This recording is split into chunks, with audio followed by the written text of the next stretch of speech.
આગળના પાર્ટ 1 માં આપણે જાણ્યું કે રીડિંગ કરવાથી કોઈ પર્સનના મેન્ટલ, ઇમોશનલ અને ફિઝિકલ લેવલ પર શું ઇફેક્ટ આવે છે. પણ મોટો સવાલ એ છે કે પ્રેગ્નન્સી દરમિયાન માતા દ્વારા કરવામાં આવતા રીડિંગની અસર તેના ગર્ભમાં રહેલા બાળક પર થાય છે ખરી? જવાબ છે જી હા.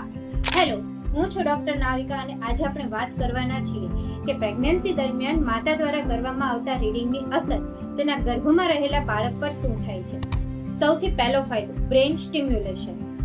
લગભગ 5મા થી 6ઠા મહિનાની અંદર બાળક ગર્ભની અંદર જ સાંભળવાની શરૂઆત કરી દે છે. પ્રેગ્નન્સી દરમિયાન જ્યારે તમે કોઈ પુસ્તક મોટેથી વાંચો છો ત્યારે તેના દ્વારા ઉત્પન્ન થતા વાઇબ્રેશન તથા અવાજોના લય, તાલ અને પેટર્નને બાળક સાંભળે છે, સમજે છે અને તેના પ્રત્યે રિસ્પોન્સ આપે છે, જે બાળકના ન્યુરલ કનેક્શનને વધારે મજબૂત બનાવવામાં હેલ્પ કરે છે. બીજો ફાયદો છે લેંગ્વેજ લર્નિંગ. તમે કદાચ માનશો નહીં, પણ સાયન્ટિફિક રિસર્ચ પણ એવું કહે છે કે ગર્ભની અંદર બાળક અલગ અલગ ભાષાઓને શીખી શકે છે.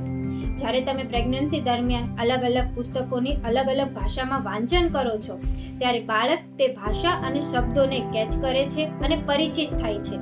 જન્મ પછી તમારા દ્વારા પ્રેગ્નન્સીના 9 મહિના દરમિયાન બોલેલા શબ્દોને બાળક ઝડપથી રિસ્પોન્સ આપી શકે છે.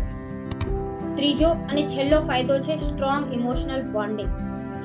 બાળક માટે ગર્ભની અંદર સૌથી પરિચિત અવાજ હોય છે માતાનો અવાજ. જ્યારે તમે દરરોજ થોડા સમય માટે પ્રેમથી, શાંતિથી કંઈક પોઝિટિવ વાંચો છો ત્યારે બાળકને ગર્ભની અંદર તમારો અવાજ વધારે શાંતિ અને સુરક્ષા આપે છે. આટલું જ નહીં, પરંતુ બાળક જન્મ પહેલા જ માનસિક રીતે અને ભાવાત્મક રીતે વધારે મજબૂત બને છે. પ્રેગ્નન્સી દરમિયાન માતાના રીડિંગથી બાળક પર મેઇનલી 3 ઇફેક્ટ આવે છે. 3 ફાયદા થાય છે. પહેલો ફાયદો બ્રેઇન સ્ટિમ્યુલેશન, બીજો ફાયદો લેંગ્વેજ લર્નિંગ સ્કિલ અને ત્રીજો ફાયદો સ્ટ્રોંગ ઇમોશનલ બોન્ડિંગ. તો આ 3 ફાયદાઓ ઉપરથી જાણી શકાય કે માતાના રીડિંગ દ્વારા બાળકના જન્મ પહેલા જ ઇન્ટેલેક્ચ્યુઅલ અને ઇમોશનલ ડેવલપમેન્ટમાં તમે પહેલું પગથિયું પાર કરી શકો છો.